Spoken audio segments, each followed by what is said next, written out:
Welcome back to the Nullified Take channel here on YouTube, where I've got the TNT takes for you on The Amazing Race 34, Episode 7. That's right, I'm your host, Chris. I'm back here with another review and recap of the latest episode of The Amazing Race 34. For those that are watching the video content on YouTube, you would notice that I am on my own this day. I'm on my own today. I don't have Michelle with me as my co-host, so it's going to be interesting because I haven't had to do a recap or a podcast alone in a very long time. But Michelle can't make it this week. She's got some other commitments, which is fair. You guys are here with me, and who better to be with than the person who ended up losing the team they've been shouting for this whole season in this episode. Glenda and Lumumba sadly came in last in this league and will no longer partake in the rest of the season. So I'm very gutted about that. But there is a lot to talk about. There's a lot to get into, and hopefully I can do a justice on my own. This is not live. This is pre-recorded as well, so I don't have the live audience, sadly, to ask me some questions. But please let me know in the comments for those that are not available or not able, I should say, to jump into this podcast live. Leave a comment below and let me know what your thoughts on this episode was, and if I missed out on anything, what do you agree with or disagree with? And before we get into it, I know I sometimes sound like a little bit of a broken record, but thank you so much for everybody that keeps commenting on it. I do read all of it. Thank you for the likes. Thank you for the subscriptions. Any support you give to this channel is much appreciated as we continue to grow it. All right, so we start off on this leg. It's in Jordan, where they've had their last two legs, which I really loved, and Michelle was a big fan of the Jordan legs as well. But we end up going back to Europe, as we all knew it would happen, to Dordogne. I might be pronouncing this wrong. A region in France with 1,001 castles. And boy, oh boy, France has got some beautiful landscapes. I am potentially myself going to go to France in 2023 to go watch the Rugby World Cup, which it does look like we might have a rugby challenge actually coming up on The Amazing Race in the next episode, because I did see on the next Marcus, if you're listening to this, you attempted a couple of drop goals there. Didn't look like you were getting them right. The cameraman might have not done you justice on that, but it looked like you were struggling. And it's going to be fun seeing Americans attempt to play rugby or a variation of rugby on this next leg, because that's obviously, for me being South African originally and living in New Zealand, and then New Zealand and Australia, for Michelle even, like rugby is a big thing over here. So it's going to be funny to see Americans attempt to play that. Even though I know it is being played in America, it's starting to get more of a foothold in the American sporting landscape. But it's going to be interesting to see that play out in the next episode. But back to the episode. 1,001 castles. That's a lot of castles. That's a lot of history. I was excited to see where this episode was going to take us and what we potentially could see. But we get these teams leaving similar to how they came, in different groups. Louis and Michelle, they want to make it a three-peat of wins. They leave in the first group with Aubrey and David, who I have to admit, I kind of forgot that Aubrey and David actually finished that high in the last episode. They definitely had a very good leg. Let me just have a look at their sort of history on the show. So they were 11th on the first leg, 8th on the second leg, then 6th on the double leg, or the mega leg, 8th on the fourth, and then second. So second and third are their, I guess third for the first half of the mega league. Second was by far their best performance. And I kind of feel like it maybe was a little bit of a fluke, because it also saw some of the other teams like the Military Brothers and the Twins not do as well as we've seen them in the past. So it'll be interesting to see how they do going forward, because they barely survived this time around. And I think they had some trouble in Europe before. So it'll be interesting to see how they go with the next leg still being in France and having some of that navigational issues that they've got. But nonetheless, they leave in these groups. Louis and Michelle right at the front. They want to make it a three-peat. More and more of Louis and Michelle. We're starting to see more and more of that personality. We are starting to see more of them being extremely competitive on the show, which is fun to see a team be that competitive. Because myself, if I was on there, I would be super competitive. I would want to win everything. And they definitely have that fire under them now that they've proven themselves and have gotten this high placement twice in a row. The second group that leaves here has got Quinn and Maddie, Derek and Claire, and Quinn and Maddie is saying that they want to make sure that they navigate correctly throughout this leg. to make sure that they continue to move up on the pecking order. Now, they had a third place, a 10th place, a fifth place, a sixth place, and then a third place. Obviously, this last one being their best finish since leg one. So, big leg ahead for them as well. As they continue on this leg, they are going to fall back down. So again, it's one of those teams where they had a little bit of an improvement in the last leg, but going back to Europe, going back to having to navigate, it looks like it might be a problem for them ahead going into the next legs here. So very interesting here. We hear from Claire saying that, they've both lost Big Brother Claire and Derek, and that they want to win this one. They're hungry for the win since they've lost. Derek, in fact, have lost 2 reality TV shows now that he's also gone on the challenge.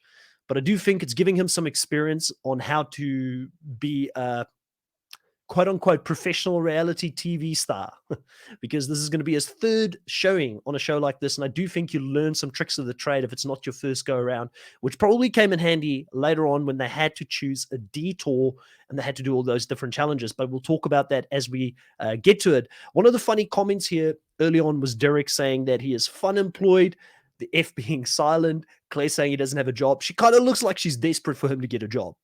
Just saying. She's like, we want to move on with our life. Money would be good. And Derek is the person at this stage that maybe needs to get out of the house and go find a job. But in his defense, he's been on a lot of these shows. So I think it would be difficult for him to do these reality TV shows if he did have a job, because the amount of time he would have had to take off in the last year would have been a lot. So it's interesting. We obviously get Glenda and Lumumba going down late. They get out of there late. And then as they go to the roadblock, this is the big thing that happened on the Amazing Race, I guess, section for last episode, where they showed someone go and crash a car or run over someone, or we didn't know what was going to happen. You just see the camera going all over the place. And we find out that it is Glenda and Lumumba who ended up going down the wrong street as they were trying to navigate to get to the roadblock. And Glenda tries to reverse out of where she was and then goes down a ditch. And she says that she thought that there was just grass there where she was turning, but it ended up being down a ditch. And the whole car was kind of looking like it was going to fall over. And you could see someone there. I don't know if it was a producer or if it was someone from the show, if it was a local in the beginning that was telling her, hey, just move very slowly, get out of the car, because there would have been a real fear for her life in that moment that the car could roll with her being in it. Even if it's not stationary, those cars are not meant to be on their roof. So obviously you want to make sure that the person inside of the car gets out safely. They somehow manage to get Glenda out of it. And then a neighbor, as Lumumba said, comes riding in like a hero on a stallion or a carriage, being the tractor, and within 5 minutes, they get them out of there and they drive, and the car seems to be okay. It didn't get damaged too much. So they are good to go. But losing only 5 minutes shows you being 45 minutes behind that first team, I think really hurt Glenda and Lumumba. And it continues to be one of those things where, for me personally, I'm not a fan of the groups and leaving in groups. Now, it may not have had the biggest role in them being eliminated. They could have just made a lot of mistakes, and they would have made a lot of mistakes to continue to drop down the leaderboard as much as they did. But I just feel like sometimes if there's teams at the back, like, they have less of a chance to get back. I don't know. I don't like the grouping situation too much. But what an overhype overall from the show, because it ended up not being that big of a deal. Glenda and Lumumba, they get out of there and they continue on their way. So it leads us into the first roadblock of this episode. On this roadblock, they have to run up what looks like a lot of different buildings, like ancient castles. It may have even had quite a lot of decay happening on these buildings from the looks of it. But they have to run up from the bottom, and it looks like they're going up a bunch of staircases and things to get to this big tower-like castle, which they have to go in. And then inside of the castle, they get all of these different crests, family crests, and it's a family tree with over 22 generations of family on there. And like anything with the Amazing Race, there's always a catch. There's always a way to game the system to still get what you want to get from it and actually move past the challenge a lot quicker than everybody else. You can always game it. And, well done to Louis and Michelle. They get there first. Michelle is the one who ends up having to do this roadblock. And I did say, I think in the last podcast with Michelle, that I'm a little bit worried for Louis and Michelle because Michelle hasn't actually, no, it's confusing. I'm talking about my Michelle. um, I told her last week that, I'm a little bit worried because Michelle in the show has not done a lot of these roadblocks. And I believe it was 4-2 for the roadblocks, with the max amount of roadblocks that you can do on the show being 6 this season. That was confirmed by one of the races to us. I was a little bit worried that they were going to run out of runway here with Louis taking so many of these on, but Michelle steps up. She does this one, very quickly realizes when she's up there's a lot for me to remember, a lot of names to remember. Obviously, at that point, she doesn't know that she actually needs to also remember the emblems, but she decides to do the right thing, move on from there, go down the building and rappel, and then memorize when she gets to the bottom the names and the different emblems that are going to matter. So an interesting thing happens here because she does go down this. She does remember it in the first go, gets up there. And in that time, Quinton and Maddie, they get there in second place. We find out that Quinton and Maddie and Louis and Michelle, they've worked together before in the past. And Michelle is happy to disclose this information to Maddie. And she said that she had a lot of trust in herself to just blitz this thing and still stay ahead of Maddie, which she does end up doing. So hats off to her for having that confidence.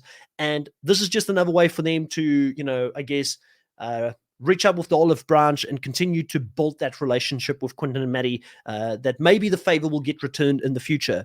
Me personally, I actually like to believe the reason that she did do this is because Michelle and Louis think that they can beat Quinton and Maddie. So if you're in the game and you're ahead, and Quinton and Louis and Michelle, you guys let me know. I know, Louis, you may be able to listen to this and ask Michelle this directly. And I know you're going to want to show respect to all races. You can never underestimate any races. But if you could keep Quinton and Maddie ahead of the twins and the military brothers, who in my mind have been the two most consistent teams this season outside of Louis and Michelle themselves, obviously, if you can keep another team ahead of them, why won't you? And I think that that's one of the other reasons potentially that Michelle helped Maddie in the situation to try and keep them ahead, give them a little bit of info. But Maddie does go down, and both Louis and Michelle and Quinton and Maddie, they ended up getting this puzzle or memory challenge sorted within their second attempt. So very impressive to see. It did, when I first looked at this, I thought, wow, this looked like a very, very difficult challenge to do. And I'll be honest, I would have been worried if I was on this challenge to go and do this thing, but they all seem to work it out really well. And there was no issues long-term with it. Now, also arriving at this specific roadblock is the twins and the military brothers. The twins and the military brothers, again, you just can't separate these two teams, man. Like, they've been going head to head. They've seen each other as each other's biggest competition, especially the twins. They've seen the military brothers as their biggest competition, but you can't separate them throughout this game. So they get there together. Michael is the one that finally does this one. And I say finally, I don't know why I say finally, because they were equal at 3-3, but this puts Michael ahead, I believe, 4-3 now on the roadblocks. But he's the one who steps up and does this. And like we've seen in some of the previous challenges, he does overthink things. And I think that is my weakness as well. If I was ever to be on The Amazing Race, I'm one of those people. I always think that something is more difficult and more complex than what it is. And I always make things more difficult for myself. So going down and rappelling down this castle, he's looking at places for clues or for names or for something that's not there until he actually finds the place that he has to do it. Now, there was a little bit of tension here again between Marcus and his brother Michael, because at the end, I believe Marcus did say, I would have done this one better, and Michael wasn't the right one to do it. And I mean, yeah, I get it. Like, Marcus is a super competitive guy. I'm a super competitive person. Me and my brother, I get that. That's that brotherly relationship. And you always wanting to try, like I said, one up your brother type of thing. But in Michael's defense, he does get it on the third attempt.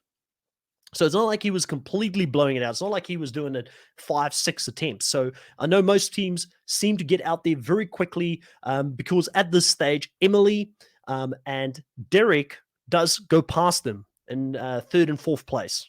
So that puts the military brothers behind. But the one thing I think that Marcus is right in getting a little bit annoyed with his brother, he says, we've never been this low in the pecking order while doing the race, but this time they were low and there were a lot of pressure being put on them by other teams because they were quite low in the pecking order. They were fifth, so they only had like one or two teams behind them. So Marcus is feeling the pressure. So they run down this castle, down the hill, all the way down, and then Michael realizes that he left, I believe, the car keys and a clue or something up at the top of this castle. So they have to go, turn around and run all the way back up. Now, I don't know how you guys would have felt in that case. I know if it was me and my brother, I would have been pretty upset with them at that point because you're already, running up this thing once and it looked like it was quite a distance to travel. It probably isn't translating well on the TV, but they end up having to turn back. And through all of this, let's not forget that the Twins are dealing with a leg injury. So hats off. I'm going to get us confused, and I apologize if I do. Hats off to Emily, I believe, for having that injury and still pushing through, still doing all these different things, and running up and down and consistently just being a champion. Like they've just got so much heart, the Twins. And we learn a little bit about this as well in this episode. And I know I'm going through things really quickly here in the podcast because I'm on my own, and this is just random thoughts that I have as I've watched this episode. Without having someone to bounce off, I'm probably going to get through this a lot quicker than what I would normally do with the help of Michelle. But it's one of those things where I think, hopefully I give you 30 minutes of quality if it does end up being a 30-minute podcast. This is very much a test for me as well to do it this way. But one of the things that for me really stood out was the Twins talking about some of the similarities they had growing up, both having kissed, I believe, a boy in 5th grade, both getting in trouble for that, both feeding, I believe, their dog the same way. And even though they've grown up in different parts of the world, they've got so much similarities. And it was even like going back to last week, growing up within, the Jewish, both growing up in a Jewish household. It's just strange, like how the twindar thing, or how twins have got this telepathic thing. Even if you remove them and you put them in different parts of the world, they still have that. And it's so fascinating to see. And I bet you it's really surreal for them to have that experience and get to know each other like this as well. Another team that we continue to learn more about, and they have trouble because they left, like I said, in 2nd place, I believe, going to the roadblock. But they really started falling behind is that of Aubrey and David. And Aubrey and David, I believe they said that they've been together for 2.5 years. They're still learning a lot about each other because 2.5 years is not, it's a decent amount of time. But how often do you spend time with someone without distractions, like without a phone, without like external distractions, and give them all of your time and all of your attention? And you're put in a pressure cooker situation where you've got to work with this person to win the show for $500,000 or $1 million. I think it's $1 million still for the Amazing Race, but they've got to work together, right, to get this money and then also learn about each other on the race. That's a stressful situation. I've said it many times before. I would not want to go there with a partner. I wouldn't want to go there with someone I'm married to. I just, for me personally, I would be very uncomfortable with that because I would feel like unless, some relationships flourish, some relationships really do well, like Derek and Claire's doing extremely well. Glenda and Lumumba is doing extremely well, but you just don't know until you get there. Louis and Michelle is doing really well. But they end up getting frustrated with each other because the way they communicate under pressure is very different. David continues to drive really fast for Aubrey, and Aubrey is struggling to read the map and navigate, which is a skill in its own. And I'm sure she didn't have much experience with navigating prior to doing this, unlike the military brothers who continuously just kills it. And I feel like I've been calling that right from the beginning of the season. I've said that the military brothers, anything where there's navigation, they're going to kill it. Being from the army, you got to navigate. You have to be able to read a map. And it's a skill that's lost upon the new generations. And Marcus has got it down pat. He's really getting it done, and continues to just bypass people here. Because when the military brothers, they leave this roadblock, they're actually behind. They fall behind Aubrey and David as well. And being behind Aubrey and David, they've got a lot of work to do. They've got a lot of catching up to do. But from this point of leaving in 5th place or 6th place, they're actually the first people to get to the detour, which is crazy to me. They overtake everybody. They overtake even Louis and Michelle, who've been up until that point when Louis and Michelle got out of there first, I was like, wow, these guys have become so consistent. They may be the team to beat, because if they do get a third one in a row, no one else has even had two. So, and I thought it was in the works for them until the military brothers got past them in this navigation. But now, the one thing we don't know as viewers when we watch this, we've got no idea how long it takes from point A to point B. And if any of the racers are listening to this, Marcus, for instance, or any of the other racers that normally listen to this, approximately what was the distance traveled between these different detours and roadblocks and things on this leg? Because it seemed like a lot of teams were having a lot of issues. And I don't know if it was because of the forestry and how high the greenery around them was, and they couldn't like clearly see where they were going. It looked like they were in a lot of rural places as well. Obviously, I'm sure the language barrier would have been a big thing over in France as well, where they may have struggled to actually talk to locals and get direction. But overall, Military Brothers kills it. They get to the detour. We find out that there's two options. They can choose to do the Walnuts Cracker, or they can choose to do the Medieval Gamer. Now, the Walnuts Cracker, they need to go and find walnuts in the orchard. And it's a really funny moment there where the brothers don't know where to find it, and it's all on the floor around them. And you see the cameraman just showing, like, you're already in this orchard where you can get it. Or grove. I believe it was a walnut grove was the wording, and Marcus wasn't sure what that meant. But they have to get these walnuts, put them on a table, crack them, and then put them into a presser and use a crank to get the juice out of that. And my first thought when I saw that was like, that was going to take ages. Like, how much juice is in one walnut? Like, for out of interest sake, like, if you had to like guess, like, how many walnuts that those teams actually have to put in there and crank and press to get this juice into this jar that they use for, I believe, like oil. I think it would have taken a long time. It looked like a hard job. My initial instinct when I heard about the two types of challenges that you could take, I would have thought that most people would go for the medieval games. I love playing like these little circus games. Obviously, being a big Survivor fan, I would have seen a lot of this similar type of challenges. Like, I kind of felt like in medieval games, all three of the challenges that they had to do, being the one that you had to throw the sandbag up on this long pole with a little stand on it, balance out these rocks on a moving platform, and then obviously taking this ball up a ramp with so many holes, and you got to like navigate your way up to the top. All of those to me looked extremely familiar. They all looked like things I've seen in Survivor before, with the exception being that on the challenge where you've got to move this ball up this ramp, the person who's actually doing the moving is behind the board, where in Survivor they're normally in front of it and they can navigate for themselves.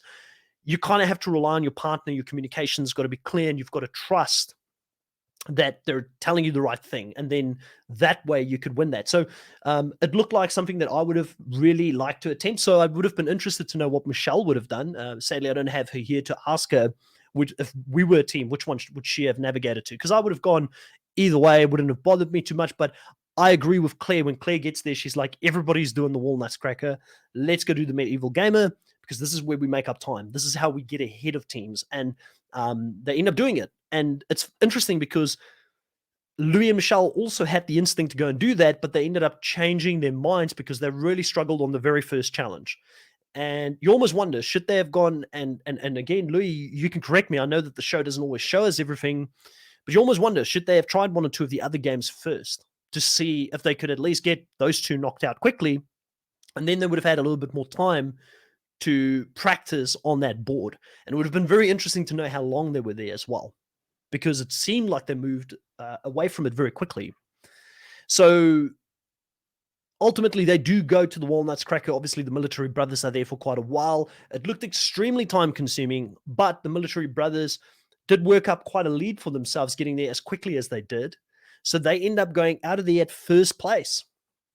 And then ultimately, they're gonna end this whole leg on first place. I did find it quite amusing that at points they made it look like the military brothers was getting lost and that they didn't know where they were going. And but I mean, ultimately, I knew when they were going to this next place. I think that it had a little bit of a clip where they were driving into a dead end to make you like wonder, is the military brothers going to get lost? Is someone going to make a fatal mistake so Glenda and Lumumba can come back from behind? But it was never in doubt. Like when it comes to the navigation, like I think, and it's always scary when you put this much faith in a team, but I mean, you got to put the house on the Military Brothers to go out and win this whole thing now.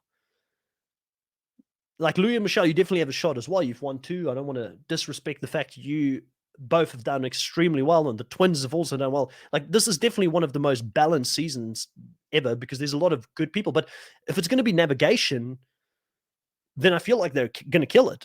The only difference may be when they go back to America, maybe that navigation doesn't matter as much because everybody is sort of familiar with America. So being that the final leg would be the great equalizer when they go back. And that may be the thing that bites the Military Brothers in the back. But I do feel very comfortable because of the way that this season is structured, because of the fact that they're driving themselves most of the time, that the Military Brothers, like, they must be the safest team. It's going to be an absolute fluke, or they're going to have a brain fart somewhere or do something very dumb for them not to at least make it to the final.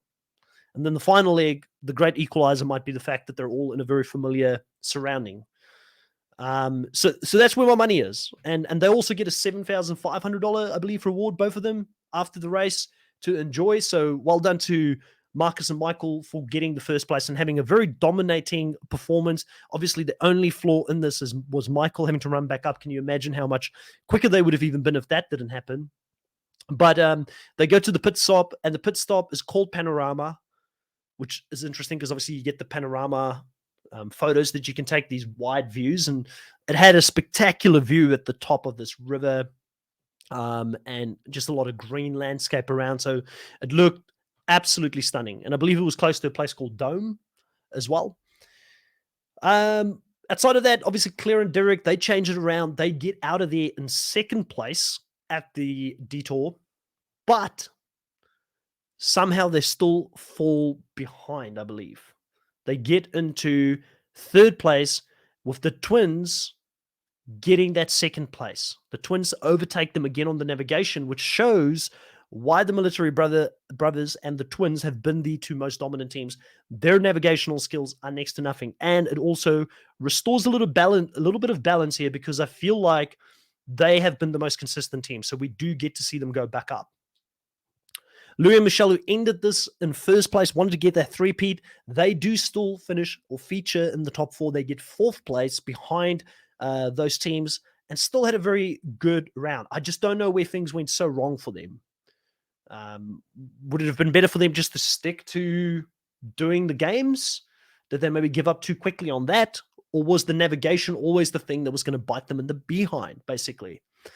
I don't know. It's very hard to tell with the way that the show is edited right now, but they're still a very strong team, still performing very consistently. Quentin and Maddie, they get fifth place overall. And then it was interesting. There was actually an interesting, I do need to talk about this. There was a very interesting point where as they're leaving, there's a little bit of David and Aubrey going down the long place, having to reverse, Quentin and Maddie following them. So Quentin and Maddie and Aubrey and David, they were kind of like following each other, struggling equally, I believe, on the navigational part to get to this pit stop. But Aubrey and David, the communication just completely fell flat. David getting really flustered, thinking that he may be in last place, which is understandable. They haven't seen Glenda and Lumumba the whole day. They don't know if Glenda and Lumumba somehow overtook them. It sounded like they were taking so much time in between these legs, so they could have somehow missed each other. And he gets a bit flustered and cracks under pressure, but also Aubrey does. So for these two to continue to be a force in this game and to have any chance, in my mind, of getting to the end game, if I was in their shoes and their position, I would have said, let's talk about it in between the leg. Let's go sit down. I don't know if they're allowed to have like a nice red wine or something. You know, they're in France. France has got beautiful wine. So I'd be like, hey, let's pour a nice Merlot or, you know, Shiraz or something, and let's sit down and have a chat. Let's talk about this last leg. Things went wrong. Where can we improve? How do we better communicate with each other? And David's frustrated because I think Aubrey's struggling a little bit with the navigation side. And like I said, it's not a skill that everybody has. It's not something you have to do in your daily because you've got Google Maps. You've got the iPhone, whatever the equivalent is of maps on there. So, you know, in general, we're so spoiled and we don't even realize it until you go on a race like this. But they need to learn how to communicate better and plan things out a little bit better. And yeah, I mean, it's tough. It is tough because David says he can't jump on the back to navigate and drive, and things went pear shaped for them. But I'm interested to see how they get it right. If I had to put money on the next team to go out right now, it's got to be all Brent David, just based on what we've seen. But maybe they find a way. Maybe they find a way to get ahead of one of the other teams. But that top 4 teams, I'm telling you right now, the way I'm seeing it, Military Brothers, Twins, Derek and Claire, Louis and Michelle, I would not be surprised if that's the final 4 teams, and it's going to be one of the most competitive races to see who gets into the final, because all 4 of those teams are pretty stacked. Glenn and Lumumba, this whole leg was a bit anticlimactic with them because they were behind the whole time. And I don't actually know if they gained time or lost time on the teams ahead of them. I kind of feel like you almost wanted to see Glenn and Lumumba leave with the rest of the teams in the last place instead of even being 15 minutes behind the third group. You just wanted to see them at least have an equal opportunity if you're going to be doing it this way. But they just couldn't make up that time. And they get in last place here. It hurts my heart to see Glenn and Lumumba go. I really enjoyed them. I don't know if they've listened to any of this content, but for any of the races, if you've got good friends, if you're good friends with Glenn and Lumumba, just let them know they have a fan of me. I was supporting them throughout the season. I wanted them to do well. And the reason that I supported Glenn and Lumumba so much throughout the season, I know Michelle was laughing at me and she's like, Chris, what are you on about? They're not going to win. I was having hope. Maybe I was delusional to a certain degree, but what really attracted me to Glenn and Lumumba is just the relationship they have with each other. I think it's something to look up to. They've got such a fun relationship. They're so positive all the time, even throughout this episode, just talking about the fact that they're just happy to be there and they realize how fortunate they are to do this experience, and they're grateful, and just loved everything about them. Even the comment where Lumumba goes up on the rappel and he has to come down, and Glenna's like, you got to protect the crown jewels. And they're trying for a baby, and she's saying, we're trying for a baby as we speak. And I'm like, oh, so they were trying to get a Amazing Race baby, basically. And I wonder if that's ever happened, but they maybe tried to get into the record books of the Amazing Race and make the baby as they speak, right? They're on the Amazing Race in between legs. But such a great presence through the season, such a great team. That's how you want to play the game. Like, if you go out, if you were ever to get the opportunity to play the race, you want to be like Glenda and Lumumba. You want to get into a position where when you leave, your absence is felt. And I do feel like we as fans are going to feel the absence of Glenda and Lumumba not being on the show anymore, because they were such a great, positive, team and just had so much character. So in that sense, I think the show's weaker for not having them. But then again, with the teams that are there, these are some of the most competitive teams I've seen go head to head. And I know last season was really competitive as well. We had the racers on last season saying that they believe the final 3 would stack up well against any final 3 from any other season. Hint, maybe Phil Kogan. Let's get a battle of the seasons. Top 3s from different seasons going up against each other. I'd love to see something like that. What do you as the fans think of maybe getting a couple of top 3s from different seasons, doing a battle of the seasons type thing? Could be old school, mid school, new school. I don't know. Could be fun. But overall, that's how the episode ends. Glenda and Lumumba no more. We do see that they stay in France for the next episode. And like I said, it does look like there's going to be some sort of a rugby challenge in there. It looks like it's going to be fun for someone like myself, being a massive rugby fan. Go the Springboks, current world champions from South Africa. But what's your thoughts? I'd love to hear more what you guys think about this episode. Like I said, this is a bit of a quicker one. It's just a brain dump of all the thoughts that I had. I had to pre-record this myself as well because with Michelle not being on and also myself having some plans for the normal live date, I thought I'd pre-record it, get it out of the way. I hope I did it justice. Let me know what you think about this solo format of doing the podcast as well. It's not something I'm very familiar with, and don't worry, it's not going to be a mainstay. I'd like to know your thoughts, because maybe for other shows where I don't have co-hosts and I want to do it and I watch the show, I might do something similar like this in the future where I just have chats, because I can sort of schedule it around my own schedule, which is really busy right now with work and some of the projects that I'm working on. For example, one of the shows that I recently watched, and I have not been podcasting. Well, 2 shows I've watched, but I've not podcasted on it. 3 shows I've watched and I haven't podcasted on it. The Challenge. I'm still following The Challenge. I need to watch the latest episode though. I've not been podcasting on the latest season because I used to love doing that with my co-hosts, Drew and Chantal, and with some of the time zones not working out and with my own schedule being busy, I just thought I'm going to sit this season out, but I will be back to do the Challenge Australia, and hopefully I'll have a co-host for that. But I've also been watching The Mole and I've watched Traders. So maybe some solo podcasting content for some of those shows in the future could be a thing if you think that this would be enjoyable. So put a like on the video. That way I know you like this type of content. Comment below. Let me know what you think. And please consider subscribing because it really is the biggest way you can show support to this channel as we continue to grow. So hit the subscribe button, and I'll see you next time when we talk, hopefully with Michelle again, about the next episode of The Amazing Race, episode 8. Until next time, bye.